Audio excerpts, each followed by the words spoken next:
seat. Sit over there. Huh? I won't hear you if you sit there. All right. Good morning. My name is Michael Copeland. I'm not Jim Ailey, but I work for the same company. So as a representative of traditional media, thanks for having me here. We are here to talk about the future of news, and we're here with two gentlemen who are making it, or inventing it. To my right, Dan Gillmor, who is the founder and director of the Center for Citizen Media, and also he was a longtime columnist for the Merc, and a big fan of the First Amendment. To my left, Dave Weiner, who has the longest-running blog on the internet, I think, Scripting News, and also the founder of DaveNet. And as my friend and colleague Om Malik says, he's the godfather of RSS. We can thank Dave for that. Dave, and in the spirit of what these guys do, we should make it a conversation. So if there's folks who have questions or comments as we go along, chime in, please. But I'll start, Dave. I was looking at your blog this morning, and in addition to being a fan of the West Wing, I saw a quote from Mark Cuban on your site. It said, 99% of blogs are about what someone has to say. 99% of traditional media is about making money. And then next to it, you put Bing, exclamation point. What are the implications of Bing? Well, I think, is that really the question you want me to answer? Why did you put it? I mean, maybe you might want to ask me why I agree with, it means that I agree with what he's saying. I think the emphasis was basically, it's not so much, I think it was the second sentence was the key idea, which was that professional media is about making money, and bloggers generally are blogging because they have something that they want to say, something that they want to communicate. Which I think is, I thought it was, and Bing means, yeah, that's right. You just mentioned to me as we were waiting to come up here that your blog was sort of accidental in some ways. I mean, so you had something to say. What have you been trying to say since 1997? Well, I was having trouble getting information out about a product that I was developing. And I was making Macintosh software. It was actually in 1994. And the press, the conventional wisdom in the media was that there was no new Macintosh software. And so as a result, they couldn't report about new Macintosh software, even though there was plenty of new Macintosh software. Right. This is one of the weird things about the media, is that they report conventional wisdom. They don't necessarily report the facts. And so I noticed through sort of an iterative process that I could write publicly on the internet and go straight to the people that I wanted to communicate with and the people who wanted new Macintosh software. And as a result, we did what the last speaker was talking about. The key word in all of this is disintermediation, which means, fancy word, it just means routing around a middleman who's sort of controlling, a gatekeeper who's controlling a conversation. In this case, we routed around the news media, and quite effectively. And in the process, defined a new medium that will always be route-aroundable. The day bloggers ever start putting up these gates and try to become gatekeepers, new bloggers will come along and just route around them. So. Dan, this is one of your focuses, that it's, whether it's routing around or you call it a move from collecting the news to this move toward a conversation. And what are the implications of that for what you do, and then also for companies like mine? Well, and the people who consume the news, for that matter. Well, the collision of media and technology is having amazing impact on journalism, which is the thing I'm most interested in seeing proceed into the future, and the constituencies of journalism that include the journalist, the least important constituency, and the former audience that now is part of a conversation, not simply being lectured to, and companies, whether they're media companies or other kinds of companies and organizations, something new being done to them with all these conversations going on about them and around them, and they can also use and should use the same tools to join the conversation with their own various constituencies. So there's a great opportunity there for the corporate world to be part of this. But For the journalism, it's the professionals have to start listening harder. I mean, the first rule of a conversation is you have to listen. And this should involve bringing the audience into the process of the journalism itself. Does the ecosystem change in the world of journalism? I mean, does it become a world of individual blogs and, I have something to say, so now I'm going to go say it? Yeah, all of the above. There's going to be a much more diverse and interesting ecosystem coming out of the stuff that Dave, among others, has invented. And where we can, I hope we're not going to lose big journalism, because I think big journalism does a lot of great stuff that we need in our society if we're going to have an informed citizenry. But I want to see that be part of an ecosystem where there's all kinds of things, from the sole blogger who's focused on a very narrow but very deep niche, all the way to the things we have today and everything in between, where it's symbiotic as opposed to entirely competitive. Right. David, what do you see the role as? I mean, or do you see the role for big media going forward? But what's the role of big media, and what's your role as you see it? Well, I think big media, I don't even know what that means, but I think they have to earn a new place. They have a new relevance. I was talking with, not to drop names or anything, I was talking with Dan Rather the other day. And Who's he? He was the former anchor of CBS News. And, I was a witness to and he that. was a witness. Dan Gillmor was a witness to this. And I said, you should be a blogger. And he, to my surprise, he said he was interested in doing it. And had he been a blogger at the time that they were under fire from the bloggers, it would have had, I believe, a very different outcome for him and for CBS News. The thing was, they were paralyzed by this. They totally didn't understand what was happening. So that's one example of big media that didn't deal with it very well. An example of big media that embraced blogging in an incredibly effective way would be the New Orleans Times-Picayune during Hurricane Katrina. It's one of these things that, years before that, I was saying, we need blogging and we need RSS because we're going to have to respond to catastrophes. And what I was thinking was the role that blogging played in covering 9/11, which actually was not a small role. We had eyewitnesses there reporting long before the big media had reportage from there. In fact, and of course, they were using our reportage in what they were doing. And at the time I said, all this stuff has become much more important because this is going to be the way we're going to respond to catastrophes. And then along comes Katrina, and it was so useful to have blogging for them that nobody even noticed it, okay? It was just sort of like a matter-of-fact thing. They just shifted into blogging mode, and all of a sudden, instead of having a deadline at 5 p.m. every evening, they were just publishing round the clock. They weren't printing a newspaper. They were, of course, using blogging software to do this. And the whole news flow of a major city that had been dispersed across the entire country, of course, was now, the whole pulse was being fed by blogs. And I think ultimately, when it's all said and done, we won't even notice the transformation. We'll just accept it because we're going to be getting a different quality of news, a different, more frequently, and we're going to expect more from news because blogging does challenge them to be better. It's important in this context to note that blogging is almost a proxy word for things that are the part of the democratization of content creation, the fact that we can all create different things and write on the web as easily as we can read from it. So it includes things like audio in podcasting and videos and things.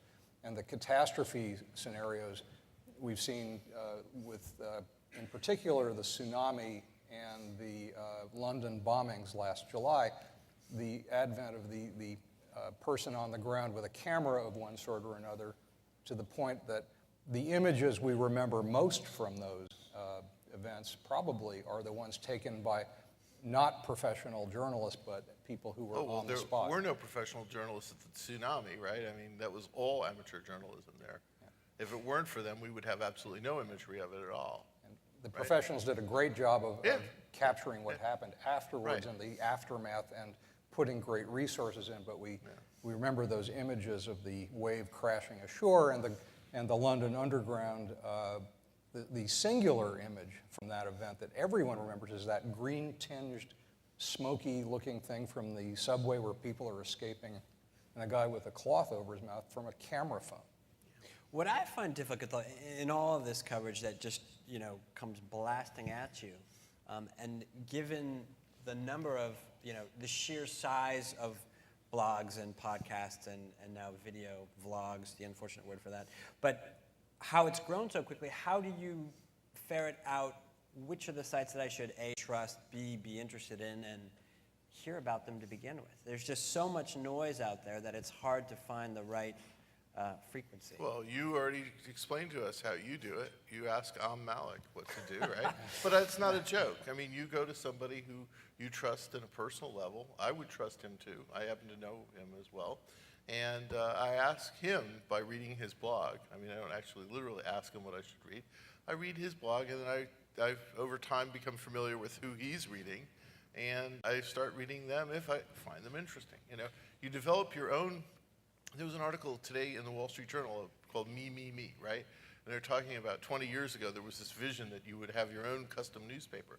Well, that's exactly what we're doing. You're going to assemble your own newspaper with your own editorial staff, and you're going to go back to them as long as you like them. And then when you don't like them, you're going to pick somebody else. The idea of the Daily Me has been out there for a while. MIT popularized that. But what's coming, which is really going to be cool, is the Daily We, where we combine not just the things we are interested in personally, but the recommendations and voting and reputation, because popularity is not enough, and combine a whole bunch of things into something that gets a sense of what the various communities that we're part of, whether they're communities of interest or of location, and find out what is really important through this process of editors at some level and people we know or people we've come to trust. And we're pretty early in this. There's nothing out there that's captured all of this in any good way yet, but I take for granted that there will be, and that it's a huge opportunity for someone to start, for people to do companies based on that idea. Do we run the risk of, I find myself when I read blogs, I go down this rabbit hole and it gets narrower and narrower and narrower, and then I'm so focused on one single subject that I kind of lose sight of the outside world. When we talk about the weekly we, I just wonder, there seems to be a responsibility on the part of news to inform in kind of, a general sense. I just wonder who then takes on that responsibility? You do. You do. Yeah, unfortunate. Bad news is that you have more responsibility than you ever have. There's no more sort of like delegating your responsibility to other people. Individuals have the responsibility to be informed, and they've always really had it. We just sort of gave up on it, in the last century. We just gave up. We decided we weren't going to be informed. And the medium of this 21st century at least makes it possible to be informed. And as we've been doing that, then the big media has been sort of like withdrawing, sort of on a unilateral basis. Try watching cable news on any given evening and see if there's anything worth watching. It used to be, but not anymore. I still want. By the way, you have a person down there. I think that's Esther. I still want the editorial judgment from the publications that I trust, like the New York Times and the Wall Street Journal and the Economist and a few others. I still want that. I still crave that. But I wanted it to be part of a process where I sort of roll my own and create a better report than the one that's manufactured. But I want the bloggers fact-checking them, though, at the same time. Business Week has an article today where they quoted somebody else with a quote of mine. Well, did they contact me and say, well, we're sorry we gave your quote to somebody else? No, but the person who they did attribute the quote to did get in touch with me and apologized for their mistake. They're making mistakes all the time. They always were making mistakes. They who? The big media. They were always, and they still do. And at least now we have the mechanism with which to call them on those mistakes. Maybe they'll become a little bit more sensitive now that they know that they're going to get outed when they make the mistakes. Esther. Hi. Interestingly, I began my career as a fact checker for Forbes. Fortune still has fact checkers. I don't know about Business Week, but probably not, would be my guess.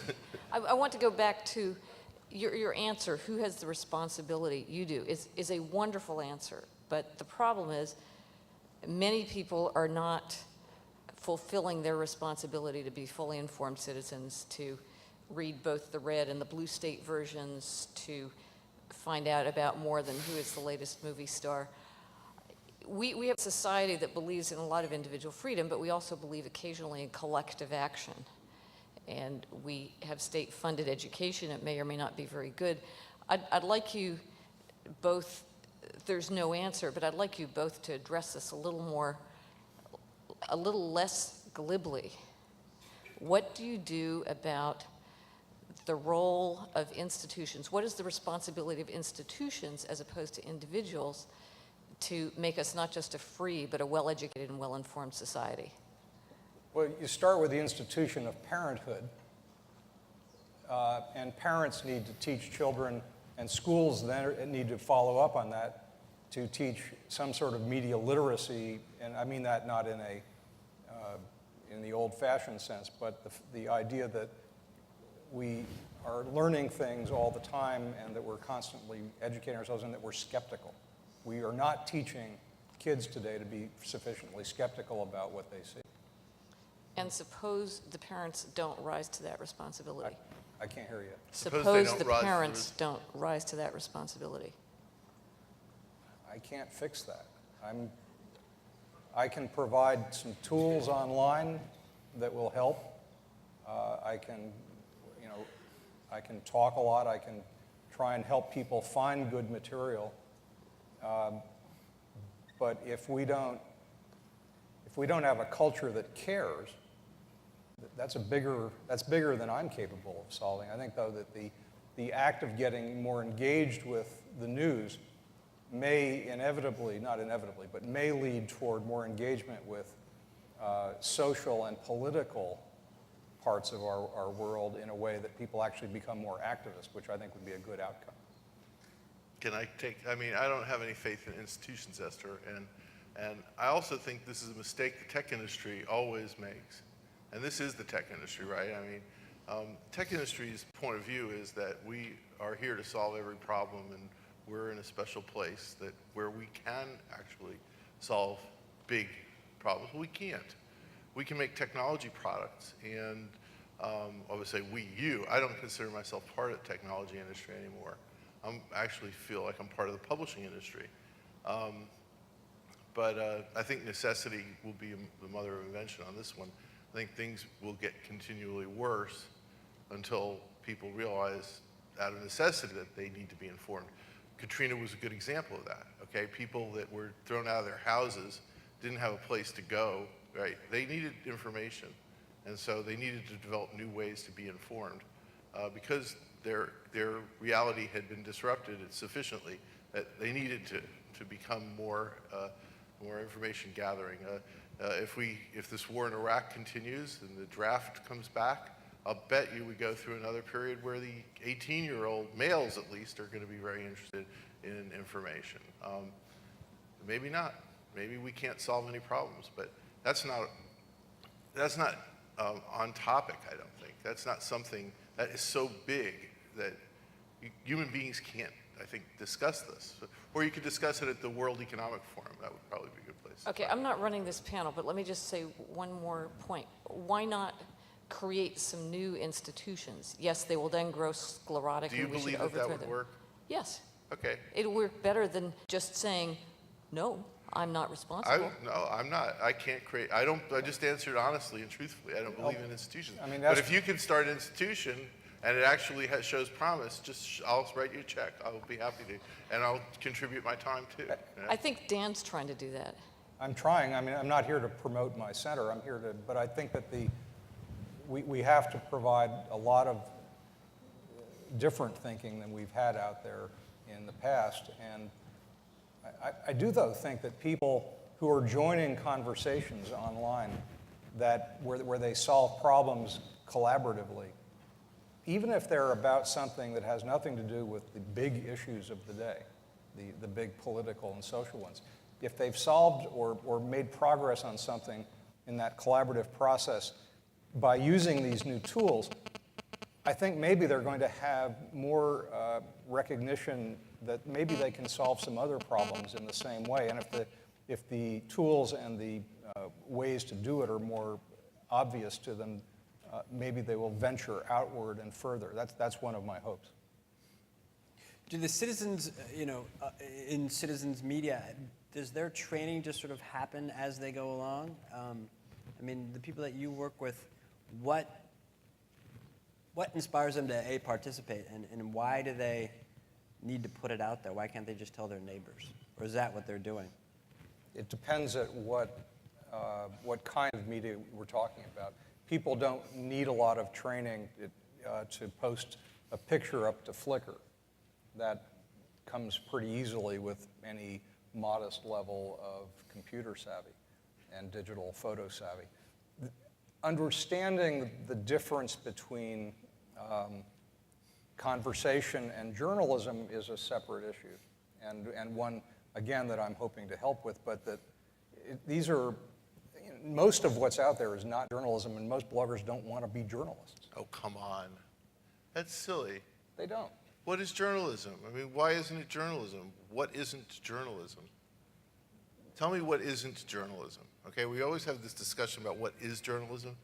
When you say bloggers don't do journalism, then you need to explain to me what isn't journalism. Many do. I'm just saying most bloggers don't think of themselves as doing and don't want to be tied to the word journalism.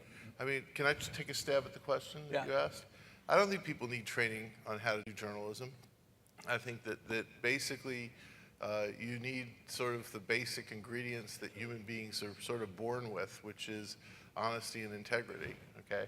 You need to not knowingly say something that's false, and you need to disclose your conflicts of interest. And then you have integrity. And at that point, you're every bit a journalist. You see, there's this sort of pedestal that professionals stand on that they would have you believe that they're doing something very, very, very special. But they're not doing something special. They're just telling you what they think happened. And can an ordinary person do that? Yeah, we do that all the time. We're always telling people what we think happened. Journalists don't do anything special. They don't. I think there are a few different principles that go into journalism as opposed to specific practices that include what you said. But I mean, accuracy, yes. Thoroughness is another one. Fairness is another one. Transparency is one that has not been. But I don't think you see a whole lot of that in journalism, in the professional side of things. I think you talk about it a lot, but you don't actually see it very often. I think we see more of it there than in a lot of what goes on online. And I'm not putting down what goes on online. I'm just saying that we need to also find ways to surface the signal out of the noise. I would agree. You don't have any studies that show that, do you? I mean, you're just going on your gut there, right? You don't actually have data that proves that, do you? I don't know that there have been studies of that. Well, there you go. You see, you're being a journalist now, and you're telling us you know something, but you don't actually have any data to back that up. So you're doing exactly what bloggers are supposedly doing, and it goes on all the time. But does your gut tell you that Dan is wrong? Well, I have anecdotes. You see, now I have anecdotes that agree with what Dan says, right? But they're just anecdotes. That's just my opinion, okay? Well, I've seen situations where I was ravaged by the bloggers, and the professionals came to my rescue. The professionals came in, and they did what I considered a far more dispassionate look at the facts, and they reported still pretty harshly. And then they came back, they did something the bloggers didn't do, okay, I chastised the bloggers for doing this, okay, is that they came back and took a second look. 2 weeks later, once all the tempers had settled down in this particular situation, they came back and took another look and said, look, we got these things wrong, and this is how it really goes. There's no reason that bloggers can't do that, okay, and they should. On the other hand, I've seen plenty of times when the journalists are so dead set on a particular idea, and they just simply won't get shaken off of it. And in doing so, they create the need for bloggers to come in and expose a set of information that the journalists... Can you just give us one example? I gave you one at the beginning. The fact that there's no Macintosh software was a really good one. How many people in here have been covered by professional journalists in one form or another? Okay, how many of you wish, like me, that every journalist would have the experience of being covered. Do you think that would help? Can we ask another question? That would be, No, maybe, and I'm leading up to something which Dave started with, is you can do that with your own, you can communicate yourselves about what you perceived in that process. And Yeah, I we would belong encourage to you the do same it. church, Dan and I do, basically. So when we argue about this stuff, it's out of love, not hate, okay? But I'd like to ask another question, which is, in those stories, people who have been covered by journalists, did they get the story right? Raise your hand if they didn't get the story right. Can I ask Did they another- ever get the There's story al- right? there- I mean, there's have always you ever, something. There's what? always something that's not quite. Well, I know, that but- doesn't feel exactly right. I know, but Can did I they ask ever if I really wrote nail the- it? I mean, did they ever really nail it? Have you ever had a piece of journalism written about you that really gets you? I've not ever, I don't think I've ever had that. I have. Really? I just want to make sure that if anyone had a problem with the story I wrote about them, you can talk to me afterwards. Clearly, there's a tension, not between you two, but between traditional media and blogs. And part of it, I think, is that we see you guys either as the savior or the enemy. And We're the enemy. well, that's what I was going to ask you. Which are you? Savior. I just thought I would settle that right. Okay. That's a typical reporter question, right? I mean, it's black or white. Who was it? It was a New York Times columnist that wrote this one, is that basically every reporter has to present the pro and the con, even when there's no pro and con to it. So a reporter would write a story that says, is the earth flat, okay? And the pro and the con, right? Well, the fact is the earth is not flat, right? And why can't you report a story that says it's discovered that the earth is flat? It's not always true that there's two sides to every story. Reporters have yet to figure that one out. Usually there are more than two. Well, but but there are actual facts, and you won't get very much of that, And So it sounds to me, though, that what you do, Dave, is not the news. Well, let's get a question here. It said, That's Dan. Dan. it's Dan Farber. I'm a journalist and I'm a recovering blogger.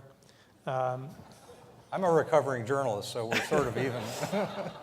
But I think this discussion about what's a journalist, what's a blogger, is kind of not very useful because it's really about who do you trust, who has authority, reputation, etc. There are bloggers who you trust, there are journalists who you trust, and that's the way it is. So to have this argument about, journalists or big media good, bloggers, not good, or the opposite, it's useless. Yep. I mean, you really should talk about that. We have these tools. Everybody has access to these tools. There's all this new information out there. And there is a challenge for people to discover, what should I trust? What should I read? And that's why we have all this activity going on in building these new filters. Well, and the issue that we've not gotten to at all today is the elephant in the room of money, which is that the business model for traditional media is being whacked as we sit here by, in print, companies that are going after the advertising revenues. But they want us to sum up. And Yeah, one we last done? question. You're open. Okay. And that's what that is. that's a whole separate issue, but it's a pretty important one. How are we going to get through this with quality and preserving the best stuff while having that more diverse ecosystem? I'm a little bit concerned. Well, thank you both. I do agree with Dan. It's a question of trust, so go out there and find the bloggers and the media that you trust, and Thanks. we'll talk about this later. Thanks. Yep.